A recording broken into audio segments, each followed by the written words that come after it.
ನಮಸ್ತೆ. 29/8/2025 ಶುಕ್ರವಾರ, ಶುಕ್ಲ ಪಕ್ಷ. ಇವತ್ತು ಸ್ವಾತಿ ನಕ್ಷತ್ರವಿದೆ, ಶುಭ ನಕ್ಷತ್ರ. ಇದು ಬೆಳಿಗ್ಗೆ 11:38 ಇನ್ನೊಂದು ಹೆಚ್ಚು ಕಮ್ಮಿ ಅರ್ಧ ಗಂಟೆ ಇತ್ತು ಮಧ್ಯಾಹ್ನಕ್ಕೆ. ಇವತ್ತಿನ ತಿಥಿ ಷಷ್ಠಿ ಆದ್ದರಿಂದಾಗಿ ಶುಭ ದಿನ ಹೇಳ್ಬೋದು. ಆದರೂ ಷಷ್ಠಿಯಲ್ಲಿ ಮಂಗಳ ಕಾರ್ಯಗಳಾದ ಸುಬ್ರಹ್ಮಣ್ಯ ಸ್ವಾಮಿಗೆ ಪೂಜೆ ಮಾಡುವುದು, ಕುಜದೋಷ ಇರುವವರು ಪರಿಹಾರ ಮಾಡ್ಕೋಬೋದು. ಇದು ಇವತ್ತಿನ ದಿನಕ್ಕೆ. ಕೆಲಸಕ್ಕೆ ಹೋಗೋದು, ಹಸು ತಗೊಳ್ಳೋದು, ವಾಹನಗಳು ತಗೊಳ್ಳೋದು, ಔಷಧಿ ಹೊಸದಾಗಿ ತಗೊಳ್ಳೋದು ಇಂಥದ್ದೆಲ್ಲ ಇವತ್ತು ಮಾಡ್ಬೋದು. ಬೆಳಿಗ್ಗೆ 11:38 ಮೇಲೆ ಅಂತಂದರೆ ಹೆಚ್ಚು ಕಮ್ಮಿ ಮಧ್ಯಾಹ್ನ ಅಂತ. ಸ್ವಾತಿ ನಕ್ಷತ್ರ ಮುಗಿದು ವಿಶಾಖ ನಕ್ಷತ್ರ ಬರುತ್ತದೆ. ಸ್ವಾತಿ ನಕ್ಷತ್ರ ದೇವಗಣ, ವಿಶಾಖ ನಕ್ಷತ್ರ ರಾಕ್ಷಸಗಣ. ಈ ರೀತಿ ನೋಡಿದ್ರೆ ಇವತ್ತಿನ ದಿನಕ್ಕೆ ಬೆಳಿಗ್ಗೆ 6:08 11:38 ಸ್ವಾತಿ ನಕ್ಷತ್ರದ್ದು. ಹಂಗೆಂತಂದಾಗ ಇದು ಕೊನೆಯ ಭಾಗ ನಡೀತದೆ, ಅಂದರೆ ಕೊನೆಯ ಪಾದ ನಡೀತದೆ ಅಂತಲೂ ತಗೋಬೋದು. ಆನಂತರ ಸ್ವಾತಿ ನಕ್ಷತ್ರ ಮುಗಿದ ಮೇಲೆ ವಿಶಾಖ ನಕ್ಷತ್ರ ಅದರ 1ನೇ ಪಾದ ಸ್ಟಾರ್ಟಾಗಿ, ಅಂದರೆ 11:39 ಸಂಜೆ 6:23 ವಿಶಾಖ ನಕ್ಷತ್ರದ 1ನೇ ಪಾದ. ಆನಂತರ ರಾತ್ರಿ ಅಂದರೆ ಲೇಟ್ ನೈಟ್ 1:08 ವಿಶಾಖ ನಕ್ಷತ್ರ 2ನೇ ಪಾದ. ಅದಾದ ನಂತರ ರಾತ್ರಿ 1:09 ವಿಶಾಖ ನಕ್ಷತ್ರವೇ ನಡೀತದೆ. ಆದರೆ ಇದು ಪಾದ 3ನೇ ಪಾದ.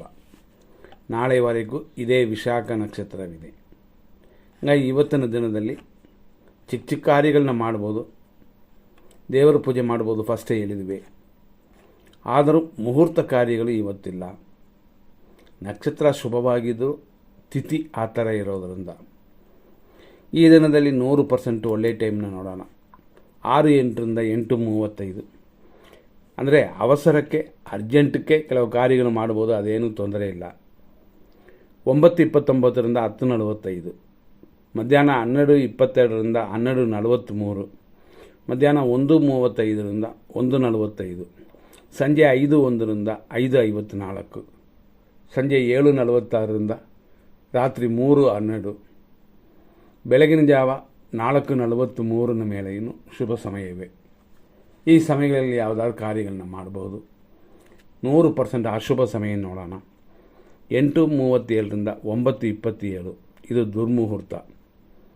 10:47 12:20 ರಾಹುಕಾಲ. ಇದೇ ಸಮಯದಲ್ಲಿ 12:45 ಮೇಲೆ 1:35 ದುರ್ಮುಹೂರ್ತವಿದೆ.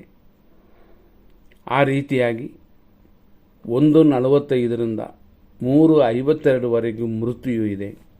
ಹಾಗಾಗಿ ಇಲ್ಲಿ 2 ಬಂದಿದೆ, ಅಂದರೆ 2 ದೋಷವಿರುವ ಸಮಯಗಳು ಸ್ಟಾರ್ಟ್ ಆಗಿದೆ ಒಂದೇ ಟೈಮಲ್ಲಿ. ಆದ್ದರಿಂದ ಈ ಟೈಮಲ್ಲಿ ಸ್ವಲ್ಪ ಗಮನ. ಮತ್ತು 3:26 ಮಧ್ಯಾಹ್ನದಿಂದ ಸಂಜೆ 4:59 ಯಮಕಂಡ ಕಾಲವಿದೆ. ಸಂಜೆ 5:56 ಸಂಜೆ 7:44 ದೋಷವಿರುವ ಸಮಯ. ಆನಂತರ ರಾತ್ರಿ 3:14 ಅಂತಂದರೆ ಲೇಟ್ ನೈಟ್ರಿಂದ ಬೆಳಗಿನ ಜಾವ 4:41 ಕೂಡ ವಿಷಕಾಲವೇ. ಹಾಗಾಗಿ ಇದೆಲ್ಲ ಅಶುಭ ಸಮಯಗಳು ಅಂತ. ಯಾವ ಕಾರ್ಯಗಳು ಮಾಡೋದಾದರೂ ಯೋಚನೆ ಮಾಡಿ. ಎಮರ್ಜೆನ್ಸಿ, ಆಸ್ಪತ್ರೆ, ಕೋರ್ಟು ಇಂಥ ಕಾರ್ಯಗಳಿಗೆ ಲೆಕ್ಕವೇನು ನೋಡುವಂಥದ್ದಿಲ್ಲ. ಆದರೂ ಕೆಲವು ಸಮಯಗಳಲ್ಲಿ ಶುಭ ಕಾರ್ಯಗಳು, ಮುಹೂರ್ತ ಕಾರ್ಯಗಳಿಗೆ ನಾವು ನೋಡಲೇಬೇಕಾಗ್ತದೆ. ಗಮನಿಸಿ ನಿಮ್ಮ ಕಾರ್ಯಗಳಲ್ಲಿ ಗಮನ ಕೊಡಬೇಕು. ಇಲ್ಲಿಯವರೆಗೂ ಇಷ್ಟು ವಿಷಯಗಳು ನೋಡಿದ್ವಿ. ಮುಂದಿನ ಸಂಚಿಕೆಯಲ್ಲಿ ನೋಡೋಣ. ಧನ್ಯವಾದಗಳು.